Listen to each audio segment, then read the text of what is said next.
Hi, Elaine here with WTI. Does your kitchen utensil set look so good you want to display all 24 pieces on your counter?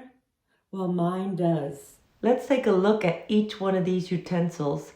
I like that it's stainless steel and nylon, make it durable, lightweight, and so easy to clean. I have the Whisk, the Grater, the solid turner, the Tongs, the potato masher. I didn't use it properly.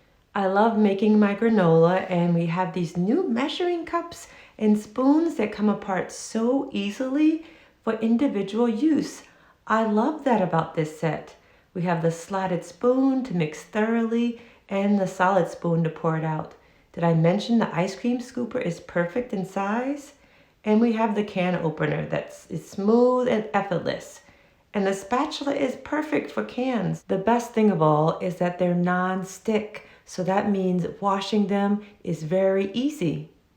Having this beautiful red pop of color in my kitchen to display on my counter is magnificent.